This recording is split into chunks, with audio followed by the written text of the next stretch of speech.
SFC yeramula. Yes, sikulamula. Yevunanyizibwa. Tetuli mikwano jo. Bwetegesa okubera slave tetuli naawe gende waka. Oya chekomera bino biveemu bino byaddala petugenda mu byaddala. Anyuma lwebanga nga His Excellency Bobi Wine yasalawo okuddira security ye oba obukuumi bwe obw'abantu obukuumi obubwe ye nga ye okubeera nti yabukwasa abamu ku bantu abamuli ku lusegere era nga bakyaliibe bano batambudde nabo ebbanga lyonna era nga abeesigira ddala olw'ensonga nti face z'olaba Bobi Wine atambula nazo ze zimu tezikyukakyuka ez'abagayi abamuwa security n'okulaba nti buli lwaba atambudde wewabaawo embeera y'obuzibu yonna eyagala okubanga emutuukako bagayi be bano aba security basobola okuba nga badetectinga mangu ne basobola okuba nga bamugjawo mu kifo si kuba nti bamugjawo mu kifo kyokka wabula n'okubeera nti bamushieldinga okuva eri obulabe obw'enjawulo wabula aba security Bobi Wine babadde nabo boyinza okugamba nti ba top security mulimu wana mulenzi Edi Mutwe omulimu wana mulenzi Akeleo Kivumbi wamu n'abalala we twogerera ensangi zino bano basalibwako dda abasajja ne babatwala mu makomera ag'enjawulo era bw'obanga obadde ogoberera bazzenga baleetebwa mu kooti nga ne gye buvuddewo bateekebwako emisango omuli ogw'okukola duyiro ow'ekinnamagye mu buufu obumu oba obulala mukwano gwange wabula we tutukidde olunaku olwaleero wakati nga Bobi Wine security ye abasajja bagikwatamu abasajja enkwatangabo ab'enjawulo Bobi Wine tazikizanga era abadde alina abasajja be ab'enjawulo abakyamuli ku kido nga bamuwera ddala security ne sekuwa yenna kati nga twolekera akalulu k'omwaka 2026 Bobi Wine yalangiridde dda nti alisted era yeetegese okuba nga akayingira era nga tagenda kudda mabega wabula gavumenti ya Uganda okuyita mu mwogezi w'eggye erya Uganda erya UPDF bavuddeyo ne bagamba nti Bobi Wine bagenda muwa security era nga ggye lya Uganda omukulu amanyiddwa nga Felix Kulaije omwogezi w'eggye agamba nti bagenda kuwa Bobi Wine security ate bagenda muwa bakuumi ba SFC era omukulu ono agamba nti Bobi Wine abo abavubuka be batambula nabo ab'obunyama akaseera kw'ebyokulonda we katuuka ne campaign ab'obunyama balina kudda bbali yo government ngeyita mu UPDF wamu n'akakiiko k'ebyokulonda bagenda kuwa Bobi Wine security ate nga be bagivunaanyizibwako bagenda muwa abasajja abatendeke aba SFC abagenda otambula naye soko owulirize omwogezi w'amagye mu ggwanga ow'ekitiibwa omukulu Felix Kulaije bano ab'ennyamba bakoze emikono temugenda kubakkiriza kutambula n'abeesimbiyewo SFC yeramula.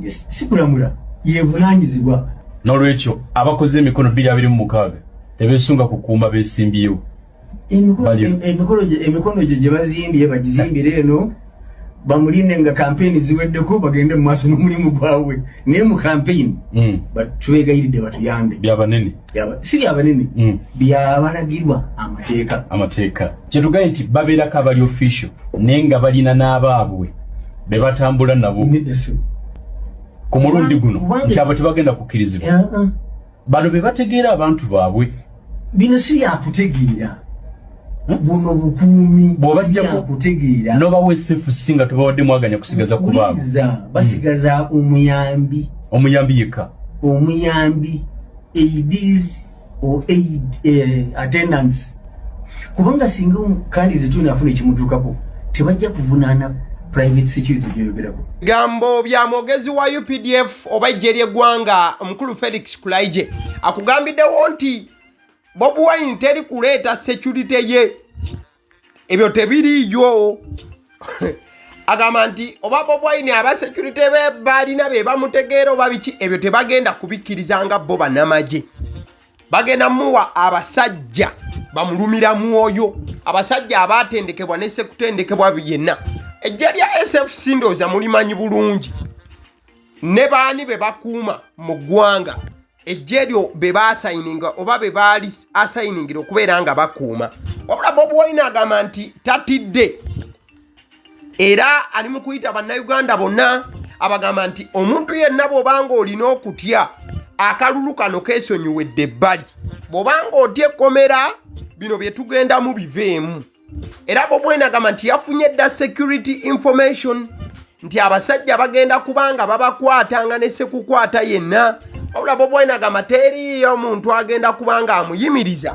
wadde okubeera nga amusirisa aluta continue tetuli mikwano gyo bwetegese okubeera sireevu tetuli naawe genda ewaka oyo atya ekkomera bino biveemu bino bya ddala fe tugenda mu bya ddala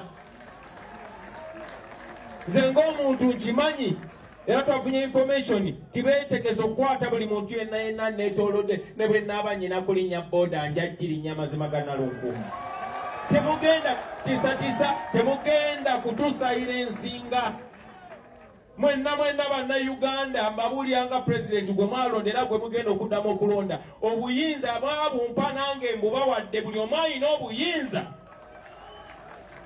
babakinako obuyinza tebabatiisatiisa temutiisibwatiisibwa ne bano bapolitician be baguze tebalina gwe boogerera mweyogerera tebalina gwe bakiikirira mwekiikirira mwekiikirira nga bannayuganda ku buli kusalawo kwe mwandyagadde okuba nti nno mukola mu kaseera ke kamu His Excellency Bobi Wine agamba nti ekijja si muntu amaziga gagenda kuba mangi entuuyo mugenda kubanga muzikamuka mu kulonda kuno obulumi bwakubeera bungi ddala wabula agamba nti tulina kutunuulira kiki ekinaddirira oluvannyuma temutya sibasuubiza nti bigenda kuba birungi byerere no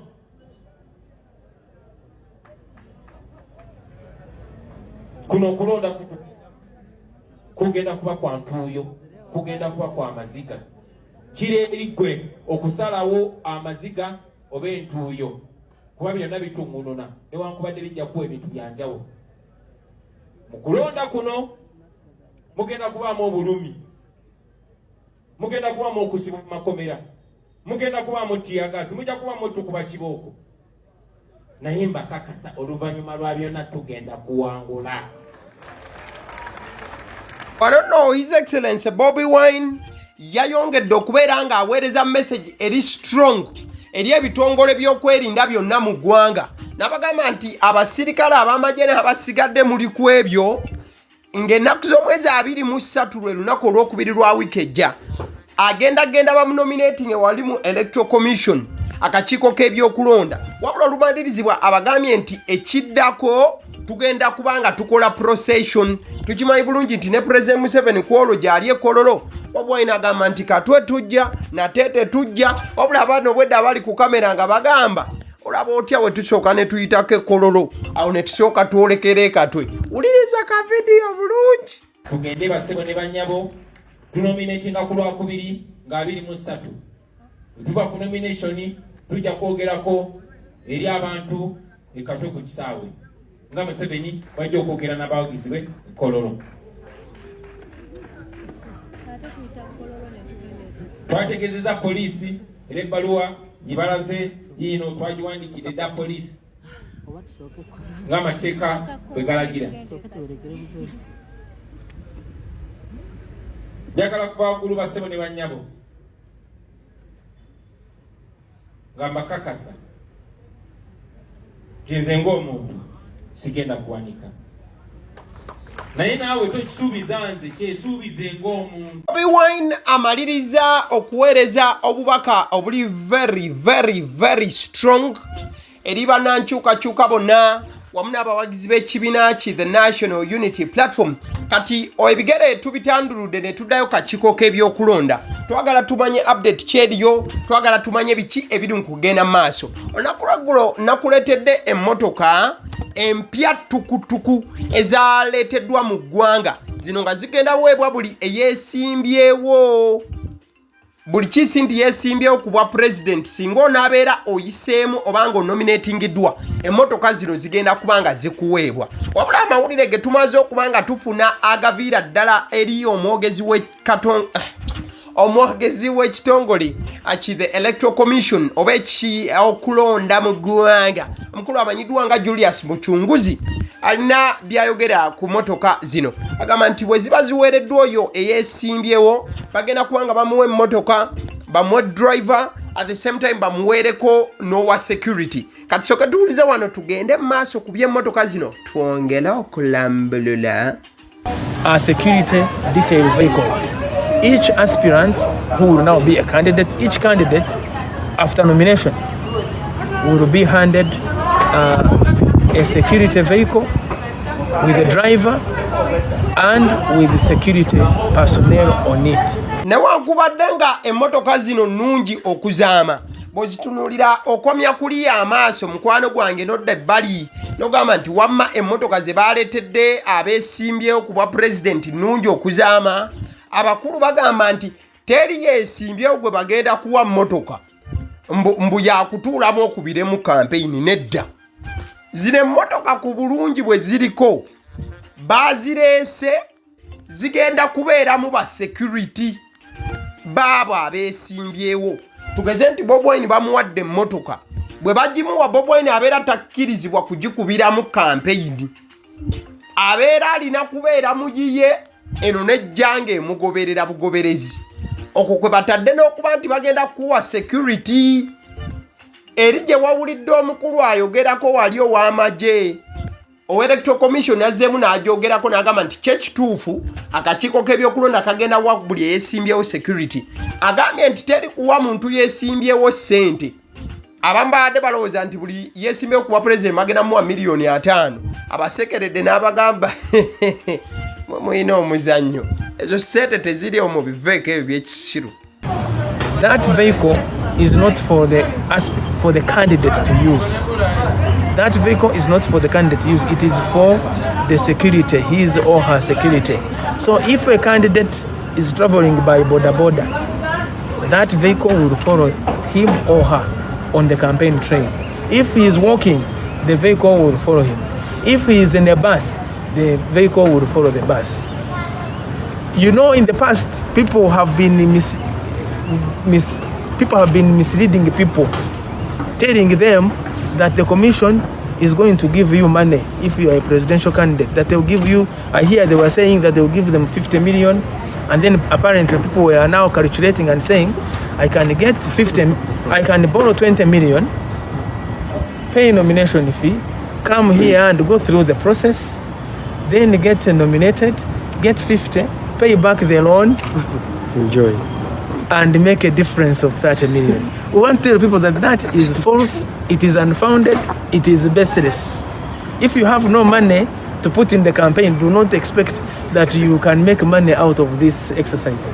The only facilitation the state, the government, the Electoral Commission will provide you is that Kabangali double cabin vehicle with the driver and with security detail on it. The black nkyali mukuwa details ne information okuva mu kakiiko k'ebyokulonda naddala kubikwatagana ku campaign. Bobi Wine agenda kutambula atya ayogera ne ku security abasajja gye beeteeseteese okuba nti bamuwa. Kati wabaddewo ekibaddewo nti Bobi Wine we bamaliriza olunaku olwokubiri n'olwokusatu okunominatingibwa nti babadde bakutuula paka nga 4 Okitoba okutandika campaign. Wabula ngenza okujja mu studio kubanga nkurecordingira emboozi eno omukulu w'akakiiko k'ebyokulonda n'akawaŋŋamula n'agamba nti campaign zibadde zitandika nga 4 wabula tukizudde nti abeesimbyewo bali ku pressure. Emisaayi giri mu kudduka mibiri gyabwe kyebawulira nti bafe essaawa zino kyakubeera nti batandika kuba campaign. Kati katubasemberezeemu bwe tumala nomination 23 24 campaign officially zitandika ng'ennaku z'omwezi 29 September ogenda kuwulira omwoto ogenda kurra omurro. Elections, particularly in the area of campaigns, the roadmap was reading that campaigns would start on the 4th of October. But we realized nominated on 23rd, 24th, 4th October, almost 2 weeks. When people are geared to go, they are raving to hit the campaign trail. The hormones are all fired up. You hold these people for almost 2 weeks. You hold them down.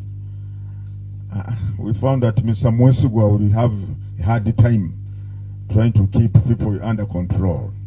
So as a commission, we have resolved to revise the dates for campaigns. Instead of starting on the 4th, the presidential candidates, those who get nominated, will hit the campaign trail from the 29th of September. Bigambo bya mukulu amanyiddwanga atwala akakiiko k'ebyokulonda mu ggwanga. So His Excellency Bobi Wine essaawa zino ali wakati mu kattu. Abasajja bagamba nti security ku luno talina kukozesa yiye yadde eddakiika emu. Akakiiko k'ebyokulonda kalina mandate okuwa buli eyeesimbyewo ku bwa president security olw'ensonga nti weweeteekayo mu kakiiko kano obeera weewaddeyo gye kali nabwe ekitooka ekaba kasalawo ku security yo n'ebisigadde. Obwayiro tujja kubuyingira mu katikati tusooke tugende ku lukuŋŋaana olwabaddewo olunaku olw'eggulo. Mukwano gwange ababadde bagoberera ensonga, olunaku lw'eggulo wabaddewo olukuŋŋaana olwa iPod oba ky'oyinza okuyita Interparty Organization for Dialogue. Esaidi awe kololo President Museveni yasisinkanye ab'ebibiina by'obufuzi eby'opposition ebyenjawulo. Bano nga beetabira mu kibiina oba mu kikungu ekyateerwawo oba organization eya iPod. NUP, PFF tebaalabiddwako. Kati gye buvuddeko nga tetunnatuuka ku mukolo guno n'ebyagubaddemu kuba ngenda bikunyonnyola. Omukulu amanyiddwa nga Mao yavaayo n'amenya ebibiina ebyenjawulo nti ebitalina buzibu na NRM era nti bonna batambulira mu umbrella y'emu. Mao nga bwe yamenya ebibiina bino, amazima ebibiina byonna byabaddewo mu lusisinkana lwa iPod nga basisinkana President Museveni. Era mukadde ke kamu omuntu omu bambi ataalabiseeko ye w'ekitiibwa Mpuuga kuba naye Mao yamwogerako. Soko owulirize wano kattini.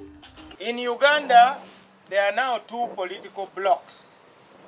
There is one block has NRM, has DP, that group has UPC, that group has FDC, that group has DF. You can call it a group of 5. I am the one telling you. That is a big block, and it is the biggest block. You will have President Museveni, you will have Norbert Mao, you will have Mpuuga seated there, you will have Nandala Mafabi, you will have Jimmy Akena, probably you will have Bidandi Sali's group, it will probably have Asuman Basalirwa, you will also have MK and his group also there. Bantu bonna b'owulidde Mao amenya mu katambi ako bwe yali alaga gye buvuddeko ennaku nga 2 emabega nti bonna bassa kimu ne NRM era nti bo ku saidi yaabwe b'amaanyi nnyo n'akalulu bagenda kawangula ebitundu 8 ku buli 100 bonna baabaddewo okuggyako Mpuuga kuba ne Mpuuga yamwogerako DF nti naye eri kitundu ku bo. But Mpuuga was a no-show mu lukuŋŋaana luno olwabaddeko President Museveni n'ab'opposition ab'enjawulo.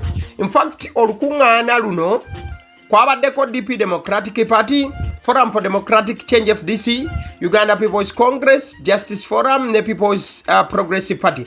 Kati katugende mu bigambo bino ebyayogerebwa Mao wabula nga bityoboola saidi ya NUP ne PFF era nga ebigambo bino bwe baabiwulira bonna byabalekanga batiddemu olw'amaanyi Mao ge yali ayogeza bwe yabalagira n'obbalagira nti we mujje nnyo tujja kubasirisa. We call them the Agende group. That group is very poisonous. They have Busagwa. And there's need to remove the poison from their politics. Because the poison in their politics means they cannot be trusted with power. Power is not for everyone. That's why I said the transition will not be based on elections. These things are already happening in the rooms which matter. And those rooms are not your TV studios. Those TV studios are just like loudspeakers. The loudspeaker does not speak itself. It is the microphone which matters. And the elections are going to be peaceful. There will be no processions. There will be no people, a galley. There will be no galley. You will announce where your rally is, and you drive there straight. If the people are there, they will listen to you, and then they go home. Then on election day, people will vote. Obigambo byowulidde Mao ayogera abadde ayongera okukakasa nti abasuubira nti akalulu mu Uganda ke kagenda okukola muswadde nnyo. Mao yagambye nti transition won't be based on elections, nti okukyusa obuyinza mu ggwanga muno tekugenda kubeerawo nga mukozesa kalulu. Era n'agamba nti abo ababeerawo nga beemoolamoola ku zi TV babeera mu katemba. N'agamba nti okusalawo kw'obukulembeze bw'eggwanga buno kubeera mu zi meetings eyo emabega yonna mwenna gye mutabeera. Era yakoze ne statement eyabadde yongera okujungulula akalulu akajja. N'agamba nti power is not for everyone, oba nti obuyinza si bwa buli omu. Bigambo Mao yabyogera ng'akompeyaringa banne bano bwe basisinkanye President Museveni wamu mu iPod, ng'agamba nti bo b'amaanyi wabula bano ba NUP ne PFF beerimba bwerimbi tebalifuna buyinza bwa ggwanga lino olw'ensonga akalulu teri maanyi. This is going to be the quietest election you have ever seen in the world. It is going to be so quiet, and those who don't want it to be quiet will be made quiet. Ebigambo byowulidde bya Norbert Mao. Norbert Mao agambye nti akalulu ke tugendamu ke kagenda okusinga okubeera akasirifu bukyanga bululu bubaawo mu nsi yonna. Mao n'agamba nti singa omuntu anaayagala akalulu kano kaleme kubeera kasirifu, ng'oyogera ng'ositula eddoboozi nga toyagala kalulu kano kabeere kasirifu, ojja kusirisibwa. Bigambo bya Mao. Omukulu amanyiddwa nga Ssemujju Nganda okuva mu kibiina ki PFF, engeri gye kiri nti NUP yayogeddwako ne PFF avuddeyo n'ayanukula Mao wamu n'abo ababadde mu lukuŋŋaana luno olwabadde kololo olwa iPod. Abagambye nti amazima gali nti bo tebaayitibwa era tebaateekebwa ku bali mu iPod, nabwe ekito tewabadde mugaso lwaki bagendayo. Ayogedde ne ku NUP mu bufu ofaananako bwe butyo. Agamba nti NUP eno gye mulaba aba iPod amateeka gonna ge baateekawo baagateekawo kulumya NUP omuli n'embeera y'obutaagala kuba nti baba wakasente wano na wali. Bigambo bya Ssemujju Nganda biri mu lufuutifuuti. Wuliriza tuyitewo. We are not invited to Kololo. We are not considered to be members of iPod, and we are not complaining. Well, what do you make of the complaints raised by the National Unity Platform about exclusion? My understanding of because I have read the letter, I have also had a NUP respond, and they say they are not owning it, they are not disowning it. But the complaint is that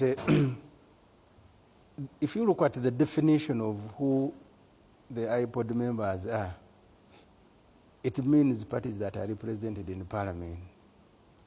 And I think everybody now who is represented in Parliament qualifies to be iPod. So the rider that you must be active maybe is going to be in the regulation, but that's also, it's not defined in the law, it's supposed to be defined by the regulation, but the regulations themselves haven't been adopted. What I heard the NRM Secretary General say is that they have contacted NUP severally and NUP is not responding. But it was just obvious where the law was being made that NUP was being targeted as an entity. You will not be receiving money And even if NUP turned up at call, even if they signed the memorandum of understanding, they will put another qualification. I think now you can say you must shake hands with Mr. Museveni. So if you shake a hand, they say now you must kneel down.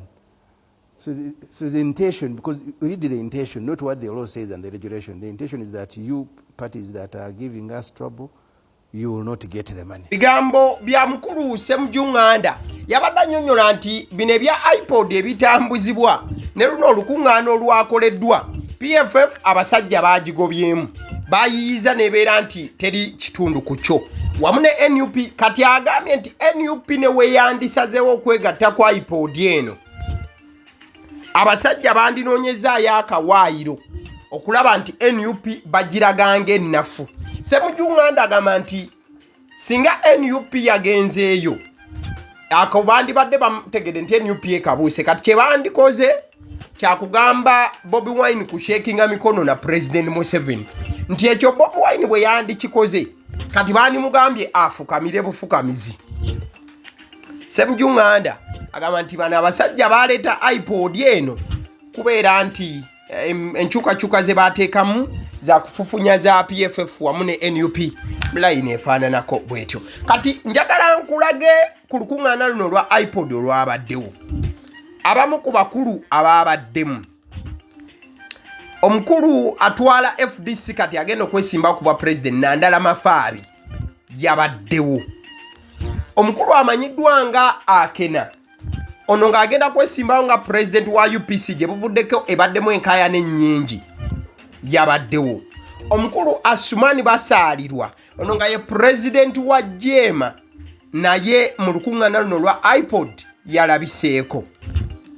Omukulu atwala DP oyo yabadde usual suspect kozi tugenda okutuuka mu lukuŋŋaana luno ng'ebigambo byokka ebyogerebwako obwogerebwa omukulu amanyiddwa nga Mawu nga bikambwe nnyo ekitenkanika. Bwe kityo omuntu ataalabise yabadde empuuga yekka wabula ebibiina nga bwe byayogerebwako President. Kati President Museveni we yamaliriza olukuŋŋaana luno yagenze ku mukutu gwe omugattabantu ogwa X n'ayogera bw'ati yagambye nti as you have seen in the last 40 years the NRM has revived Uganda's economy. Although we still face challenges, we are much stronger than ever before. Even if one has a wrong understanding, as long as they are not violent, the country will remain stable and mistakes can be corrected in the future. I want to congratulate Honorable Norbert Mao, the new chairman of iPod, and wish him well in his role. President Museveni yayogedde ku maanyi ga NRM agabaddewo emyaka 4 nti era NRM eyambye nnyo okusitula ekonome y'eggwanga lino newankubadde nti wakyaliwo ebisoomooza. Agamba nti amaanyi mangi era omuntu ne wabanga alina entegeera enbi oba entegeera enkyamu kasita omuntu oyo abeera nga tali violent. Agamba nti eggwanga ligenda sigala nga liri stable oyagala toyagala era ensobi zijja kutereezebwa. Kati President Museveni n'ayozaayoza Mawo olw'okufuna obwa chairman bwa iPod. President Museveni yabadde chairman kati we yatuuse Mawo ye yaweereddwa omukisa ogw'okulembera iPod nate. Kati abamu ne bagamba waayo okusanga gemaanyi gali Mawo ge yabadde ayogeza gye buvuddeko. Njagala tugendeko ko wano ewa Dr. Kiza Besigye kati ali mu komera. Omu ku bajjeno mu ggwanga abogeza amaanyi ddala era omusajja enjasabiggu Jeno Kahinda Otafiire yavuddeyo n'alya obuwuka. Agamba nti gavumenti ya President Museveni yandikoze buli gye ekisoboka neyanguwa okulaba nga Besigye afuna obwenkanya. Agamba nti Besigye alina okuleetebwa n'aleetebwa mu mateeka wabula balekeraawo bino bye batandise okubanga bamukola akola buli kadde.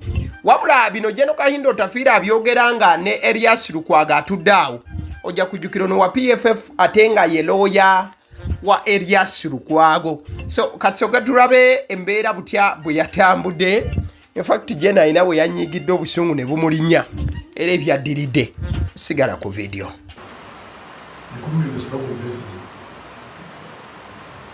That message should be tried in the court, condemned or absolved. It's a right. It's a right. So why don't you? And for that I do. DPP is under 12. Honestly, keeping a man in jail for 8 months. And you say his guilty is, you don't tell us what it is. Tell us, yes, I know he could be guilty as hell. But for as long as we don't know what he has done or not done, for us as a layman, in the court of public opinion, he's innocent. In the court of public opinion, he's innocent. Until you present him before us and tell us what he has done. Okayindo Otafiire ng'ayogera ku ky'Abesigye embeera emuyisibwamu oba gy'ayisiddwamu. In fact General Okayindo Otafiire yagasseeko nti teri muntu Munnayuganda alina kutwalibwa n'asibibwa n'akwekebwa nga tayisiddwa mu mateeka. Agamba nti ebyo ebikolwa ebifaananako bwe bityo birina okukoma. Bakira General Okayindo Otafiire bino abyogera nga ne Attorney General omukulu Kiryowa Kiwanuka atudde awo ne Elias Lukwago. In fact General we yabadde ayogera obusungu bwamulinye era speech ye wano we yagikomeza n'atambula n'agenda.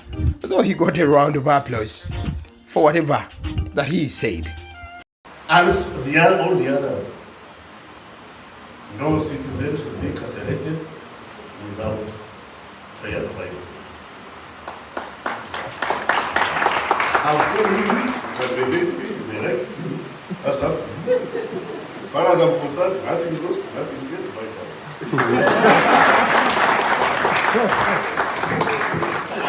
A round of applause as it goes back. Thank you so much for the family. Thank you so much for the very bigambo bya Generali Kahinda Otafiire nga yemulugunya ne sekwemulugunya yenna. Kati njagala tukomewo ewa Bobi Wine. Bannayuganda abamu batandise okubanga bareactinga ku kyokuba nti abasajja bateeseteese okubanga bagenda muwa SFC era nti yegenda okubanga emukuuma. Mwana mulenzi amanyiddwa nga Gideon Nova kwekkiriza ono y'omu ku bantu abagoberera ensonga naddala mu layini y'ebyobufuzi eby'eggwanga lino. Aynako ebiwandiiko eby'enjawulo byawandiise olunaku olwaleero wabula nga byonna bibadde byakwecwana n'okunyiiga ku lw'okusalawo ku Electoral Commission wamu n'amagye okuba nti gagenda kuwa Bobi Wine SFC okubanga ye mukuuma. Mwana mulenzi Gideon Nova kwekkiriza agamba bw'ati: in the past elections the security given to presidential candidates simply looked on as their colleagues harassed those they were assigned to protect. With SFC now in charge, we may witness the even graver scenario where the security detail arrests their own principals. Kati mwana mulenzi Gideon Nova kwekkiriza agamba nti obululu obuyise oba we tubadde nga tuli mu bululu, aba security be baawanga ba presidential candidate babeerangawo ne batunula butunuzi nga presidential candidate abasajja abasirikale abalala oba abamagye abalala bazze okumukwata. Bano be baawanga presidential candidate okumukuuma batunulanga butunuzi teba interferinganga. Kati gayo n'agamba nti naye SFC saawa zino bwebanga yeri mu charge tetulaba embeera nga mbi nnyo nti nabo be bawadde ono presidential candidate okumukuuma bayinza n'omaliza nga ate be bamwarestinze. Just kirowoozo kya Gideon Nova kwekkiriza kagamba nti wano embeera ng'eyinza okuba endala. Mukadde kamu Gideon Nova kwekkiriza abadde yeebuuza nagamba nti is it against the law for a presidential candidate to refuse security assigned to them by the EC? Kati Gideon abuuza bannange libeera tteeka nti omuntu eyeesimbyewo abasajja b'Electoral Commission we basalawo kuwa security bw'ogigaana kiba kibi, waliwo ekisobola okutuukako gw'obagamba nti nze mbadde mwagala kumpa SFC enkuumi naye nze SFC yamweyo gye mumpa eyinza okunyiga ewabi temugimpa, nina abantu bange, nina ba edimutwe bange n'abalala temumpe SFC yammwe. Gideon abuuza nti bw'ovaayo n'osaba akakiiko k'ebyokulonda n'okagamba nze temumpa kayinza kureactinga katya. Akakiiko kaba kanaakukkiriza weefunire security eyiyo oba wabula wojjukira vidiyo eno gye twagitandikidde. Omwogezi w'Amagye yagambye nti bwe bakuleka ate n'ofuna obuzibu nga tebakuwadde security yaabwe oyinza okumaliriza nga ate bo be banenyezebwa. Kati bagamba oba oyagala oba toyagala balina okuwa ki security. Wabula gye buvuddeko ebbanga lyonna Bobi Wine mu bantu babadde yeemulugunyaako ab'ebitongole ebyokwerinda ne SFC ebaddemu. Wabula akaseera kano balina okugimuwa emukuume. Olowooza ki? Teeka mu comment section. Njagala kutegeeza ku bannaffe aba Honey Bites balina package y'abaana badda ku masomero. Bakolera daddies, ne bakolera cupcakes, ne bakolera donuts, binyeebwa amawogola. Kiki oyagala eky'omwana wo adda ku ssomero? Bakubire ku 0709787508. Mukadde kambakola ne pizzas eza buli size. Ate era bw'oba oyagala cake eza buli mukolo, Honey Bites bakoneko ku namba gye nkuwadde. Kati ate kankutegeeze ku bannaffe aba Alson Painters UG. Bano basiizi balanje. Bagamba nti olina ekizimbe kyo endabika yaakyo tekyakusanyusa oba olina ekizimbe wakamaliza okukizimba bayite bakusiigire langi. Tebagenda kuba nti batoola ku langiwo langi nga we bamukusabye abeera accurate. Singa omanye ebibalo olumu biyitamu bane bikamu wansi bati bajja kukolera ekintu ekirungi ku 0705193636 ne ku WhatsApp kwebali. Njagala okutegeeza omuntu atulanga emabega w'omuzindaalo si mulala yenze Abasidi Omusonsozi. YouTube channel kwe tuli yeno yennyini eyagaliwo. Nabagamba nti information nga bw'eba etuuseewo bwe njibawa sitoolako yadde okugattako ekintu kyonna. Kati gwe omugaso oba omulimu gw'oba osigaza gwa kulikinga, sharinga, commentinga. Thank you, subscribe.